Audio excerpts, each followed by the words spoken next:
بسم اللہ الرحمن الرحیم. خیبر سے شروع کرتے ہیں. خیبر، سب سے پہلے خیبر پڑھنے سے پہلے آپ اویسس کے بارے میں جان لیں. اویسس قدیم عربستان میں، قدیم سعودی عرب میں دو علاقے تھے جن کو نجد و حجاز کہا جاتا تھا. نجد عرب کے صحرائی علاقے تھے، جبکہ حجاز عرب کے شہری علاقے تھے. شہری علاقوں میں مخصوص خطوں کو اویسس کہا جاتا تھا، جس کو اردو میں آپ نخلستان کہتے ہیں. نخلستان، نخل کہتے ہیں درخت کو، استان کہتے ہیں وطن کو، یعنی درختوں کا وطن. مثلا نخلستان میں مدینہ یا یثرب، نخلستان میں آپ کا طائف، نخلستان میں آپ کا مکہ، نخلستان میں آپ کا خیبر. اس طرح کے چھوٹے چھوٹے شہر آباد تھے. تو خیبر بھی ایک اویسس تھا یا ایک نخلستان تھا جو شہر مدینہ سے 80 مائل کے فاصلے پر تھا. 80 مائل. It was 80 mile far away from مدینہ. یہ مدینہ سے 80 مائل کے فاصلے پر تھا. اور یہ کس کا مرکز تھا؟ یہ جیوز کا مرکز تھا. جیوز کہتے ہیں یہودیوں کو. یہ یہودیوں کا مرکز تھا. اور اس خیبر میں یہودیوں کے 3 قبیلے آباد تھے: بنو کینکا، بنو نذیر اور بنو قریظہ. مسلمانوں نے ان کے خلاف ریڈ کیا، ان پر چھاپا مارا، ان کے خلاف غزوہ لڑی گئی، اور اس غزوے کا نام ہے غزوہ خیبر. خیبر میں یہود کے کتنے قلعے تھے؟ یہود کے 6 قلعے تھے. یہود کے بڑے بڑے 6 قلعے واقع تھے. اور اس میں سب سے جو مشہور قلعہ تھا یا بڑا قلعہ تھا، اس قلعے کا نام تھا قلعہ کموس. اس قلعہ کموس کو سب سے آخری میں فتح کیا گیا، اور قلعہ کموس کے فاتح حضرت علی کرم اللہ وجہہ ہے. اس موقع پر حضرت علی کرم اللہ وجہہ کو رسول اللہ صلی اللہ علیہ وسلم نے شیر خدا کا لقب دیا. اس کے بعد فترۃ الوحی سے کیا مراد ہے؟ It is a period. یہ ایک پیریڈ ہے، یہ ایک وقفہ ہے 3 سال کا. 3 سال کا وقفہ ہے. 3 years. 3 سال پر حضور صلی اللہ علیہ وسلم پر وحی نہیں آئی، وحی بند ہوئی. پہلی وحی کے بعد، پہلی وحی کے وقت 5 آیاتیں قرآن عظیم الشان کی نازل ہوئی. اس کے بعد وحی کا سلسلہ بند ہوا. کتنے سال تک؟ 3 سال تک. اس 3 سال کے پیریڈ کو فترۃ الوحی یا دور فطرت کہا جاتا ہے. یہ آپ سے پوچھا جا سکتا ہے، دور فطرت سے کیا مراد ہے یا فترۃ الوحی سے کیا مراد ہے؟ پہلی وحی کے بعد حضور صلی اللہ علیہ وسلم پر وحی نہیں آئی. پورے 3 سال تک صرف 5 آیاتیں قرآن عظیم الشان کی نازل ہوئی. اس پیریڈ کو فترۃ الوحی کا دور کہا جاتا ہے. اس کے بعد وحی کی اقسام ہے. بیسکلی وحی کی 2 اقسام بیان کی جاتی ہیں. ایک وحی کی شکلیں ہیں، ایک وحی کی اقسام ہیں. ان کے درمیان ڈفرینشیٹ کریں. وحی کی اقسام کون کون سی ہیں؟ ایک وحی مطلوع ہے، ایک وحی غیر مطلوع ہے. وہی غیر مطلوع اس حوالے سے پھر پوچھا جاتا ہے مطلوع کیا ہے، غیر مطلوع کیا ہے. جس کی تلاوت کی جاتی ہے اس کو مطلوع کہتے ہیں، جس کی تلاوت نہیں کی جاتی اس کو غیر مطلوع کہتے ہیں. مثال کے طور پر قرآن عظیم الشان کی 6666 آیات، ان کی ہم روزانہ تلاوت کرتے ہیں، مسلمان ان کو پڑھتے ہیں. ان کو یہ حضور صلی اللہ علیہ وسلم پر نازل ہوئی، ان کو وہی مطلوع کہا جاتا ہے. جبکہ حضور صلی اللہ علیہ وسلم کی باقی باتیں جن کو حدیث کہتے ہیں، یہ بھی حضور صلی اللہ علیہ وسلم کی باتیں ہیں، یہ بھی اللہ تعالیٰ کی طرف سے نازل ہونے والی باتیں ہیں. کون کہتا ہے؟ قرآن کہتا ہے وَمَا يَنْطِقُ عَنِ الْهَوَىٰ إِنْ هُوَ إِلَّا وَحْيٌ يُوحَىٰ.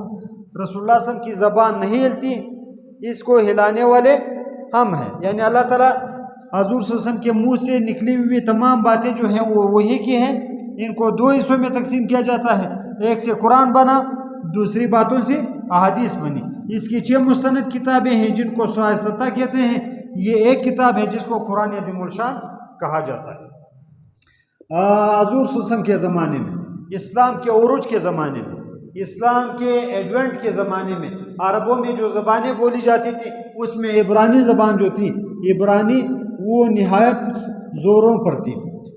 عرب اپنی زبان کو فصاحت والی زبان کہتے تھے، اس لیے عرب کے لفظی معنی بھی فصیح و بلیغ کے ہیں. عرب اپنے آپ کو فصیح و بلیغ کہتے تھے، جبکہ دیگر قوموں کو عجم کہتے تھے. عجم گونگے، یعنی کون لوگ؟ وہ لوگ جن کی زبان ہی گونگی ہے، یعنی وہ نہیں جانتے، ان کی زبان میں فصاحت و بلاغت نہیں ہے، جبکہ یہ اپنے آپ کو بہت بڑا چیز سمجھتے تھے اور اپنے آپ کو عرب یعنی فصیح و بلیغ کہتے تھے، جبکہ اس وقت جو زبان تھی غیر عربوں کی وہ عبرانی تھی۔ مثلا یہود عبرانی کی بولتے تھے، اس کے علاوہ عیسائی جو تھے، جو کرسچن تھے، وہ بھی عبرانی زبان بولتے تھے، اور زیادہ جو میٹر ریٹن میٹر لکھا ہوا میٹر کون سا، یعنی انجیل کی شکل میں، تورات کی شکل میں، یا زبور کی تعلیمات کی شکل میں، یا مختلف صحیفوں کی شکل میں، وہ عبرانی زبان میں موجود تھا۔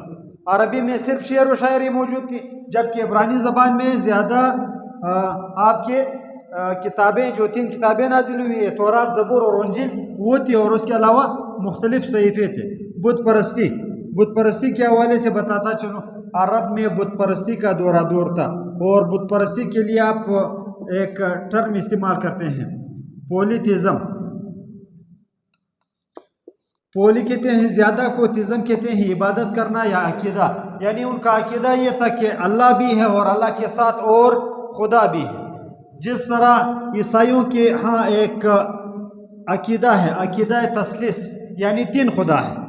تثلیث کہتے ہیں 3 کو، 1 خدا، 2، 3، یعنی وہ کیا کہتے ہیں، نعوذ باللہ اللہ خدا، عیسیٰ علیہ السلام اللہ کے بیٹے نعوذ باللہ، اور یہاں پر جبرائیل امین یا روح الامین ان کے سپورٹر، یا یہاں پر وہ ان کے بعض فرقے کہتے ہیں کہ حضرت عیسیٰ علیہ السلام کی والدہ مریم، کنواری مریم، وہ بھی نعوذ باللہ خدا۔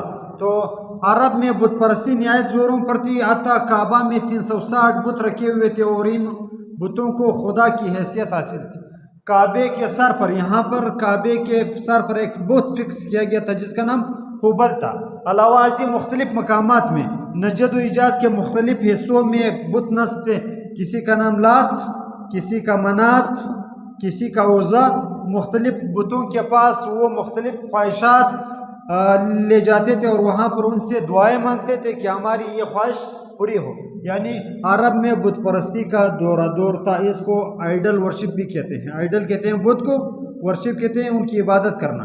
آئیڈل ورشپ یا پولیتھیزم، شرک ایک چیز ہے۔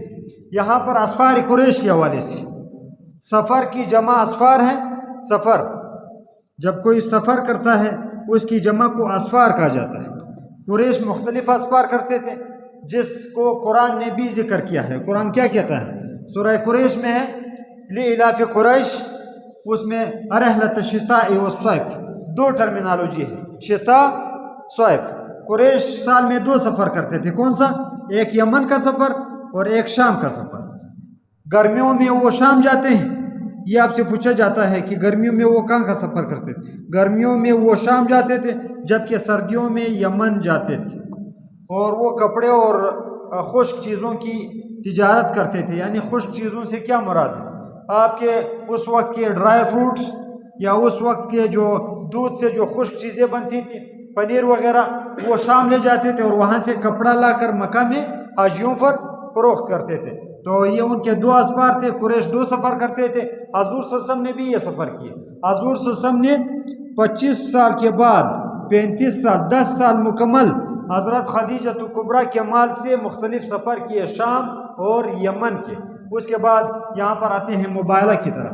مباہلہ سے کیا مراد ہے؟ ایک ٹرمینالوجی ہے قرآن عظیم الشان کے حوالے سے۔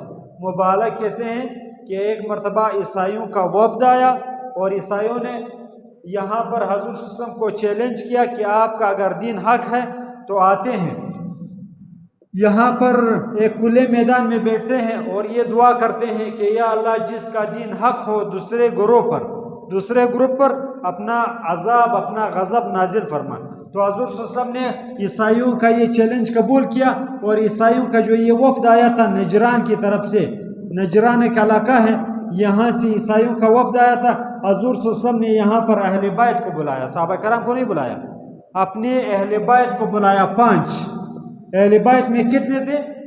جس طرح آپ کے شیعوں کا عقیدہ ہے، اور وہ 5 تن، 5